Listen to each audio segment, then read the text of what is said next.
Hello, आज हम बात करेंगे the cost of truth and media के बारे में कि सच्चाई इतनी महंगी क्यों है। और हम सब सच्चाई की बात करते हैं, हम सबको ट्रुथ चाहिए, हम सबको सच चाहिए, लेकिन वो सच मिलता क्यों नहीं है, वो सच इतना महंगा क्यों है। आखिर इतनी सारी इन्फॉर्मेशन है, इतनी सारी सूचनाओं का से हम घिरे हुए हैं, लेकिन फिर भी हमको जो सच है वो नहीं मिल पाता है। इन्फॉर्मेशन बहुत सारी मिलती है, ऐसा क्यों है। युval नोहारी की इस लाइन से हम स्टार्ट करेंगे। वो कहते हैं कि truth is a rare and expensive commodity. Most of information throughout the history exist to create order and secure power, not to reveal reality.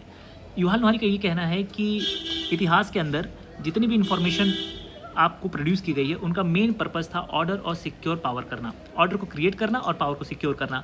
उनका सच्चाई से रिवील करना दूर दूर तक कोई वास्ता नहीं था, क्योंकि सच्चाई बहुत महंगी होती है। अगर हम मीडिया का एग्जांपल लेते हैं, तो मीडिया को अगर रिपोर्टर ग्राउंड पे भेजना है तो उसमें आपको पैसा लगेगा, कैमरामैन लगेगा, उसके आने जाने का कॉस्ट लगेगा।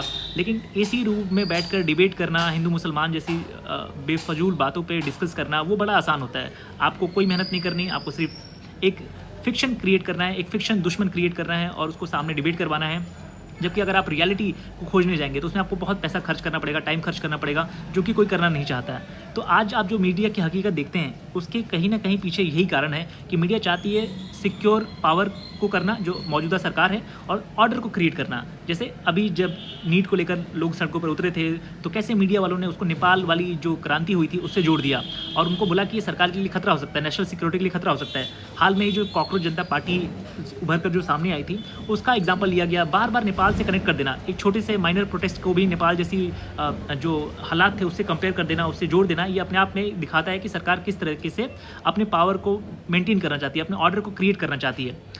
अगर हम बात करें रिसेंट एग्जांपल नीट का, जहाँ पर छात्र अपने अधिकारों को लेकर मांग कर रहे थे कि जो पेपर लीक हुआ है वो पेपर लीक ना हो, है ना, लेकिन उसको करेक्ट करने के बजाय सरकार ने उसको पहले बचाने की कोशिश करी।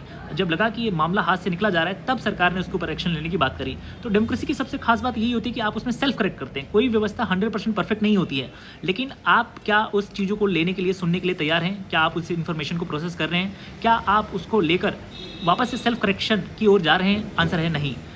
तो सरकार आमतौर पे जो डिक्टेटरशिप गवर्नमेंट होती है, उसमें उनका मेन एम यही रहता है कि ऑर्डर को मेंटेन किया जाए, सत्ता में बना रहा जाए, है ना। डेमोक्रेसी में जो पार्टिसिपेशन होता है उसको नकारा जाए। अगर हम बात करें, दो तरीके के नेटवर्क आप देख सकते हो, एक होता है सेंट्रलाइज्ड नेटवर्क और एक होता है डिस्ट्रीब्यूटेड नेटवर्क। डेमोक्रेसी हमेशा डिस्ट्रीब्यूटेड नेटवर्क की बात करती है, जहाँ पर इन्फॉर्मेशन सबके पास हो, सरकार के पास, मीडिया के पास, जनता के पास, और उसी इन्फॉर्मेशन को लेकर हम आपस में बात कर सकें। डेमोक्रेसी का मेन पर्पस होता है कम्युनिकेशन। अगर हम बातचीत कर पाएंगे और कोई गलती है तो हम उसे करेक्ट कर पाएंगे। लेकिन जो सेंट्रलाइज सिस्टम होता है उसमें ये मौका नहीं मिलता है आपको। क्यों? क्योंकि वहाँ पर इन्फॉर्मेशन को एक व्यक्ति द्वारा कंट्रोल किया जाता है ना। सेंट्रल स्टेट जो गवर्नमेंट होती है, जो सत्ता में लोग होते हैं, वो चाहते हैं पूरे मीडिया को कंप्लीट एलिमिनेशन किया जाए, क्योंकि उनके लिए ऑर्डर पहले मैटर करता है बजाय ट्रुथ। तो ये कहना आज के समय में कि ट्रुथ मीडिया दिखा रहा है या जो एल्गोरिथम है, जो सोशल मीडिया है, वो उस पर आपको ट्रुथ मिलेगा, तो ये बात गलत है। क्योंकि ट्रुथ को इकट्ठा करने के लिए आपको पैसा चाहिए, और आजकल इन्फॉर्मेशन आपको भर भर के मिल रहा है, वो भी फ्री में मिल रहा है। हर कोई आपको इन्फॉर्मेशन देने के लिए तत्पर बैठा हुआ है, लेकिन उसमें समय नहीं जा रहा है, उसमें पैसा खर्च नहीं हो रहा है, उसमें जो रियलिटी है उसको नहीं दिखाया जा रहा है, उसमें सिर्फ फिक्शन, एक स्टोरी टेलिंग की जा रही है, एक हाइपोथेटिकल।